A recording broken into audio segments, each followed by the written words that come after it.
উত্তর দিনাজপুর জেলা প্রশাসন একটি চমৎকার সুযোগ নিয়ে এসেছে। জেলা ডেটা এন্ট্রি অপারেটর পদে নিয়োগের জন্য আবেদন আহ্বান করা হয়েছে। এই চাকরিটি কেবলমাত্র একটি কর্মস্থানের নয়, এটি হলো একটি সুযোগ যেখানে আপনি জেলার উন্নয়ন সরাসরি আবেদন রাখতে পারবেন। আসুন বিস্তারিত জেনে নেওয়া যাক চাকরির বিবরণ। পদ এখানে দেখতে পারবেন যে ডেটা এন্ট্রি অপারেটর। মোট সংখ্যা পদ রয়েছে 12টি। উত্তর দিনাজপুর জেলা এই চাকরির স্থান রয়েছে। তারপরে মাসিক বেতন 16,000 টাকা। মাসিক বেতন দেওয়া হবে 16,000 টাকা।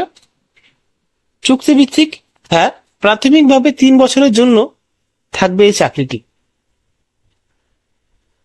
তারপরে এখানে কাজ কি থাকছে? এখানে কাজ থাকছে হলো জমির রেকর্ড কম্পিউটারাইজেশনে কাজ সহায়তা করা। আবেদন করার জন্য যোগ্যতা, কোয়ালিফিকেশন, শিক্ষাগত যোগ্যতা যে কোনো বিষয়ে স্নাতক এবং কম্পিউটারের অ্যাপ্লিকেশনে MS অফিস এবং ইন্টারনেট সম্পর্কে জ্ঞান থাকতে হবে। অর্থাৎ আপনাকে কম্পিউটার চালাতে এবং সাধারণ কাজ করতে পারতে হবে। বয়স 21 থেকে 45 বছরের মধ্যে হতে হবে।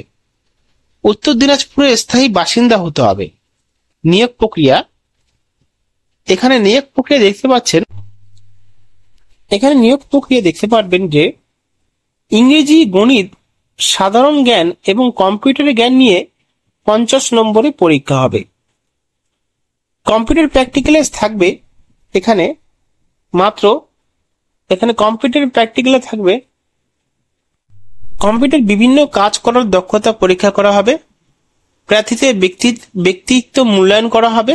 কিভাবে আবেদন করতে হবে তার জন্য এই ওয়েবসাইটে গিয়ে অনলাইন আবেদন করতে হবে। শেষ তারিখ 19 সেপ্টেম্বর 2024 থেকে 22 অক্টোবর 2024 পর্যন্ত। আবেদন করার সময় আবেদন ফর্মে সঠিক তথ্য দিন। প্রয়োজনীয় সকল ডকুমেন্ট আপলোড করুন। অনলাইন অ্যাডমিট কার্ড ডাউনলোড করে নিন। তারপরে এখানে সরকারি চাকরি হওয়ার সুবিধা এবং নিরাপত্তা বেশি এই স্থানে।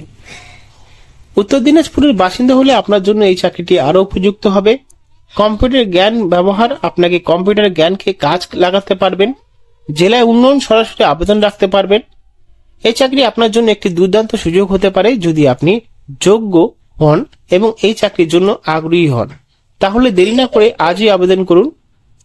আরো তথ্যের জন্য আপনি জেলা প্রশাসনের সংশ্লিষ্ট কর্মকর্তার সাথে যোগাযোগ করুন। এই বিজ্ঞপ্তির বিস্তারিত তথ্যের জন্য আপনাকে ওয়েবসাইটে ভালো করে পড়তে হবে। কোনো প্রশ্ন থাকলে সংশ্লিষ্ট কর্মকর্তার সাথে যোগাযোগ করুন। আবেদন করার আগে সবকিছু ভালো করে ভেবে চিন্তে করুন। আশা করি এই তথ্য আপনাকে জন্য উপকার হবে। তো ভিডিও শেষ করছি, ধন্যবাদ। আর কি পুরো লাগবে নাকি? হ্যাঁ,